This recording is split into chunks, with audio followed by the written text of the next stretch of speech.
So this is one of the most underrated and undernoticed things when it comes to machinery in the stone industry by everybody. And I mean the technicians, the sales guys, the guys that are right there talking about and commenting all over Facebook and all over social media about robustness and rigidity and all that stuff. Okay, there's just something that those kind of, they don't notice, that I learned through fixing all the machines and putting my hands on all the different brands of machinery. 5-axis CNCs, all the bridge saws, all the CNC routers. And what is that? Well, if you look at a 5-axis saw or a 5-axis saw jet, okay, and I'm just talking about bridge machines, why do guys feel reluctant to buy CNC 5-axis saws in general? Because they're not rigid as 3-axis. Because now miters are very popular, okay? So if you have a Chinese machine that has a cast iron bridge where the head goes like this and the blade plunges up and down, okay? Or, which has a cast iron bridge and then the whole carriage goes like this and the whole steel where the head comes up and down, it goes up and down with the whole Z-axis lead screw, the cylinders, the motor. It's almost pretty much like 800 pounds of weight going up and down like this when the blade comes down into the material. When you have a machine where the whole gantry rotates, the whole weight of the gantry with the carriage, we call it the X-axis carriage that goes across. It's holding the Z-slide, it's called, goes up and down. The part on a machine that holds the motor or the blade motor or the spindle or whatever, it's called the Z-slide, Z-axis. Okay, it goes up and down. When you cut a miter, the weight to cut that miter is perfect. There's nothing that's going to move that blade when it's cutting on a 45. So the feed rate for cutting Taj Mahal is pretty decent compared to a 5-axis CNC saw. Like, why? Because the little carriage that's hanging at the bottom of the tiny Z-slide that's on a tiny X-axis carriage on the bridge of one of those saws, the stress and the mechanics of holding that blade motor, which weighs about 200 pounds, and it goes to 45, the only thing holding that 45-degree motor in place is this little mounted bearing. It's called a mounted bearing. It's a $400 piece that's on one side, and then there's a servo motor holding a little shaft that's holding a plate where this big heavy motor is attached. That little motor right there, it's got what's called an electrical brake. The electrical brake is magnetic, which means that when there's an influx signal of voltage going to the brake, it creates magnetism and it goes and it keeps the motor from rotating.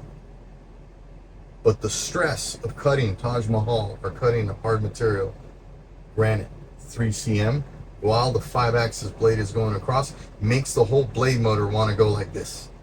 There's no way that you're going to move that blade up and down, because you got an 800-pound carriage like this on the bridge with the whole part that moves up and down all on one fixed Z-slide. That's one singular piece. It's impossible to move that blade and make it wobble. But the little 1.25-inch shaft on either side that's holding that motor plate that's thin, that's 3/8 holding a big blade motor on a 5-axis CNC saw, you're going to make it twist and move while you're cutting a hard material like Taj Mahal or like porcelain or a hard granite that's 3cm like fancy brown. So they got to step cut it. So that's why people are like, they're watching a 5-axis CNC saw cut hard materials and they got to do step cutting and it's really slow each pass. They're like, shit, I could cut this manual on a bridge saw that's heavy duty. Okay? The same principle applies when you're talking about routing. So everybody's like, concrete. They're talking about concrete. They're talking about, does metal structure really matter when you're routing finger bitting? Of course it does. A 3-axis router, most designs, it's practically identical to the model that they were making and then they're still making for glass. But when you're doing glass CNCing, they're using suction cups that are made for glass. The first models were the concept. I did refurbed concepts. It's the same exact machine as the glass model. So the carriage on the concept It's made to do a super hyper fast tool change, because people look at the machine at the trade shows. You can't see it grind granite. They look at the tool change and they say, man, that is a fast machine. Oh my gosh, that machine is so fast. The tool change is 3% of the whole workday. The real time on the machine is when it's cutting glass or stone. So they took a glass CNC, they changed the spindle, beefed up the spindle, but not the mechanics, and they called it a stone CNC. Every design of a stone CNC today was taken from a glass machine. Well, when you're milling glass is only 3/8 of an inch on average. That's the thickness that people work. That's for shower doors, shower enclosures. That's most of the glass that gets fabricated. Then you also have car windows. It's a little thinner, but it's float glass. Float glass is very soft before it gets tempered, because they cut it to size, they do the edge on it, then they put it through the tempering oven, which is basically a conveyor belt oven going through, and they heat up the glass and then it gets tempered. That's why when you hit it with a hammer, it breaks it to 1,000 pieces, because it got tempered. But before that, it's super soft, and it uses similar diamond tools. So now all of these machines that came from the glass industry and the 3-axis router, they adapted them little by little for stone. Little by little, they beefed up a little bit the carriage. But the thing is, where you'll see people mention this, the weight on the carriage, nobody talks about this. You see bridges that are gymongous. You see some CNC routers, you look at the gantry, you could fit a human, he could probably like crawl through comfortably the whole bridge, because it's so big, the bridge. But when you take the cover, the plastic cover off of the carriage on the CNC router, you see a router that's very lightweight. It's basically sheet metal that's like wrapped around the bridge. And it has a little baby motor for the X-axis. Why?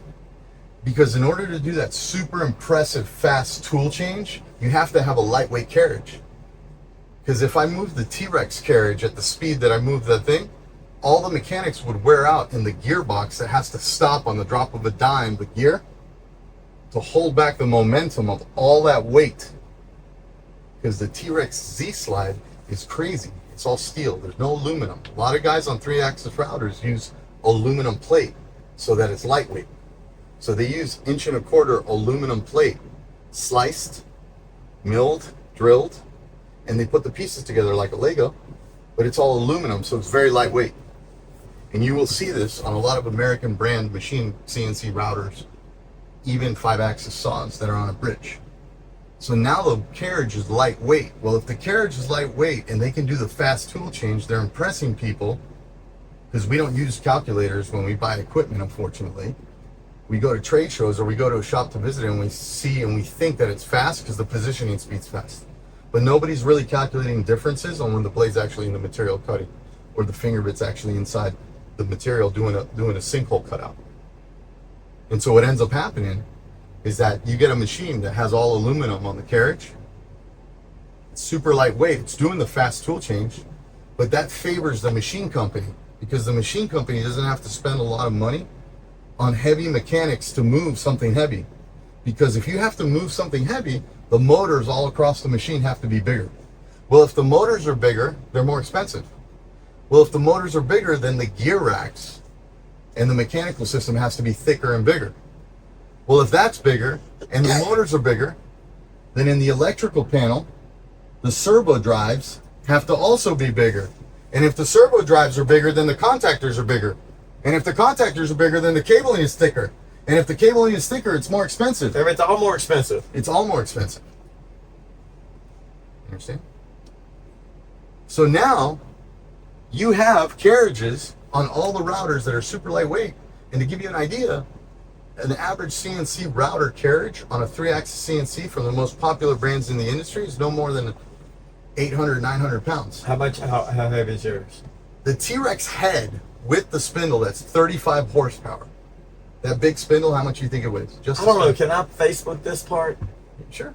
The average, hold on. Hold on, it's 300 pounds, but hold on. The whole fork of the head of the T-Rex. We're going to get somewhere with this conversation. Look, the whole it's fork taking a head, while though, AJ. the whole like fork head of the T-Rex, okay, with the spindle, is almost 900 pounds. Just the part that rotates. Wow.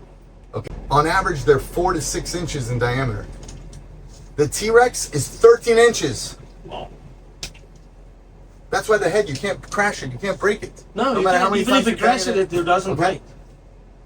So you have the head only that rotates is the weight of the whole thing mounted on the bridge of everybody else's machine. The 5-axis and the 3-axis router.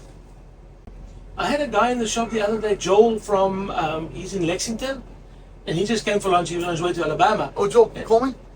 Yeah, from Lexington. Louisville. Yeah, he stopped by. He was on his way. Yeah. So we were talking about routers, and he's like, "Man, why is your machine so quiet?" And I had him put his hand on the. There was no vibration, nothing.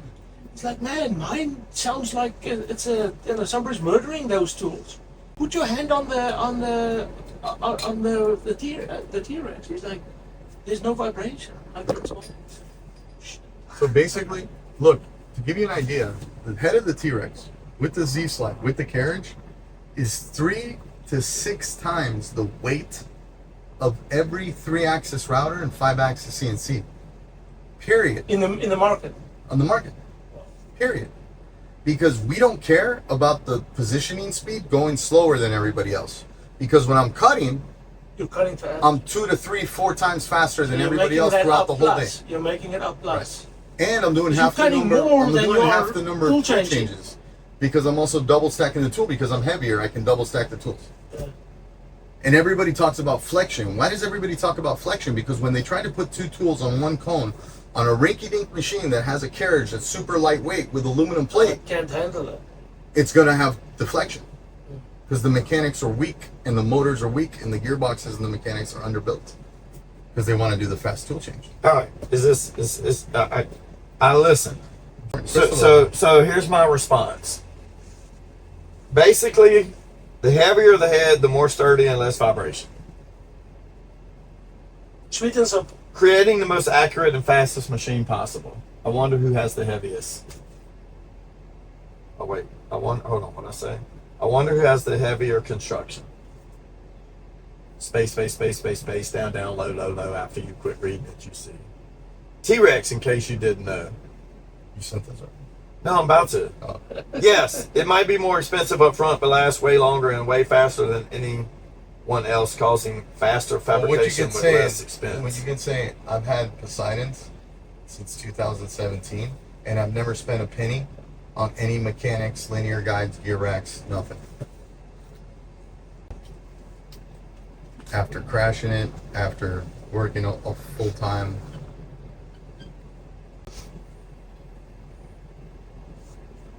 But that's the truth.